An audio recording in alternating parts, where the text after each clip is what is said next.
औज़ुबिल्लाहि मिनश्शैतानिर्रजीम बिस्मिल्लाहिर्रहमानिर्रहीम अल्लाहुम्मा सल्लि अला सय्यिदिना मुहम्मदिन व अला आलि सय्यिदिना मुहम्मदिन व बारिक वसल्लिम वसल्लि अलैहि। अस्सलाम वालेकुम माय यूट्यूब फैमिली, कैसे हैं आप सब लोग? ठीक ठाक हैं, खैरियत से हैं? उम्मीद करती हूँ सब लोग ठीक होंगे। अल्लाह पाक आप सबको अपने हिफ्ज़ व अमान में रखे। जी जनाब, तो ये आलू कुछ बॉयल करके, सिंपल आलू बॉयल किए हुए हैं नमक डालकर। देखिए सॉफ्ट अच्छे तरीके से गले हुए आलू हैं हमारे पास। तो आज बनने जा रही है जी ज़बरदस्त स्ट्रीट स्टाइल वाली आलू टिक्की चाट जो होती है वो। तो चाट की चीज़ें अभी मैंने बिल्कुल सामने नहीं की, तो अभी सिर्फ जो है वो आलू की टिक्की किस तरह बनानी है उसके लिए चीज़ें हैं। आलू बॉयल किए हुए हैं, धनिया और पुदीना है, साथ इसमें शामिल करेंगे 3 से 4 टेबल स्पून मैदा के। आप जो है वो कॉर्नफ्लोर भी ऐड कर सकते हैं। इसको हमने अंडा वगैरह लगा के कटलेस नहीं बनाना, कबाब नहीं बनाना हमने, कि हम इसको जो है ना वो बाइंडिंग के लिए ये डाल रहे हैं। चाहे तो ब्रेड भी डाल सके, लेकिन मैदे के साथ बहुत अच्छी जो है ना वो इसकी एक बाइंडिंग हो जाती है। ये हमने शामिल कर दी।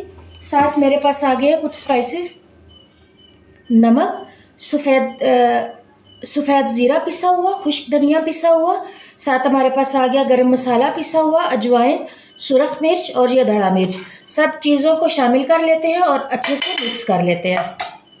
जी गाइस, तो अच्छा सा मिक्सचर जो है वो हमारे पास मिक्स हो गया। हमने इस तरीके से, मैंने एक बनाई है, आपके सामने मैं बनाती हूँ। हाथों को ग्रीस कर लेना, मैदा है ये चिपकेगा। इस तरह हमने थोड़ी मोटी जो है ना वो टिक्की बनानी है, हमने कटलेस नहीं बनाना। इसको हमने अंडा वगैरह लगा के कोटिंग करके इसको हमने फ्राई नहीं करना, इसलिए हमने मैदा डाला है कि इसकी बाइंडिंग हो, ताकि फ्राई करते टाइम ये खुले नहीं, टूटे नहीं। इस तरह करके हम सारी टिक्कियाँ जो है वो तैयार कर लेते हैं। जी गाइस, तो ये देखिए हमारे पास ये आलू टिक्की जो है वो बनकर रेडी हो चुकी है। दूसरी तरफ मैंने चूल्हे के ऊपर पैन में हल्का सा ऑयल डालकर रख दिया। वो जैसे ही गर्म होता है तो फिर हम इसको अच्छे तरीके से फ्राई कर लेते हैं। जी गाइस, तो पैन भी गर्म हो गया ऑयल, तो हमने इस तरह अपनी टिक्कियाँ जो है वो इस तरह डाल दी हैं। मीडियम से फ्लेम के ऊपर अच्छे से गोल्डन ब्राउन कलर होने तक ना दोनों तरफ से फ्राई कर लेते हैं। जी गाइस, तो एक तरफ से देखें कलर अच्छे से ज़बरदस्त ब्राउन जो है वो हो गया। दूसरी साइड पे मैंने टर्न कर दिया। ये देखें आप, बिल्कुल कोई टिक्की टूटने तो बहुत दूर की बात, क्रैक भी नहीं हुई। ये सारी ना मैदे की बाइंडिंग की वजह से है, वरना आपको पता है आलू का सिंपल कटलेस आप जो है वो अंडे या किसी भी कोटिंग के बगैर फ्राई करें तो वो टूट जाता है।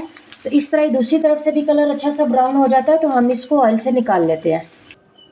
जी गाइस, तो ये देखिए अच्छे से हमारी आलू टिक्की जो है वो फ्राई हो चुकी है। इसको हमने इसमें असेंबल करना था, उसे डिश में मैंने किया। थोड़ा सा इसको चिपटा कर लें, ना भी करें तो कोई मसला नहीं है।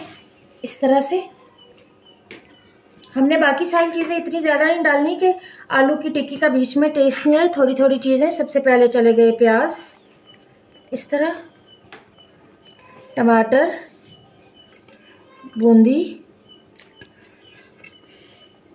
इस तरह से। साथ हमारे पास आ गई ग्रीन चटनी, ये आप अपने स्पाइसेस के हिसाब से हर चीज़ ऐड कर सकते हैं। साथ हमारे पास आ गई खट्टी मीठी चटनी, इस तरह। इसको साइड पर कर लेते हैं। साथ हमारे पास आ गया जनाब चाट मसाला, इस तरह। साथ हमारे पास आ गया भुना कुटा हुआ सफ़ेद ज़ीरा, थोड़ा दरदरा किया हुआ है, आपके हाजमे के लिए भी बहुत अच्छा होता है। वैसे भी खुशबू भी बहुत प्यारी होती है, कोशिश किया करें। ये सफ़ेद ज़ीरा, दही की टॉपिंग आ गई, इस तरह से। दही अपनी मर्ज़ी के हिसाब से जितना आपको पसंद हो, मिक्स करना चाहें मिक्स कर लें, वो फिर टिक्की जो है बिल्कुल मैश हो जाएगी। इस तरह लेयर में जो है वो अच्छी लगेगी। इस तरह से आ गई। साथ हम शामिल करते हैं केचप। जी गाइस, तो थोड़ा सा चाट मसाला, इस तरह केचप मैंने शामिल कर दिया। आप चाहें तो पापड़ी भी डाल सकते हैं, लेकिन मैं इसके ऊपर ये बारीक वाली नीम को, इस तरह, बहुत मज़ेदार लगती है, बहुत डिफरेंट सी रेसिपी है। उम्मीद है आपको पसंद आई होगी। ये जो है बच्चे शौक़ से खाते हैं। साथ ये देख लें, बच्चों की सारी जो है वो मनपसंद की चीज़ें आ गई इस तरह से। उम्मीद है आज की रेसिपी आपको पसंद आई होगी। बहुत ज़बरदस्त इसकी लुक आई है और ये बहुत मज़ेदार बनती है, बिल्कुल डिफरेंट है। तो चैनल को लाइक शेयर सब्सक्राइब ज़रूर किया करें। मिलेंगे इंशाल्लाह नेक्स्ट किसी अच्छी सी रेसिपी के साथ। तब तक के लिए अल्लाह हाफिज़ और निगहबान।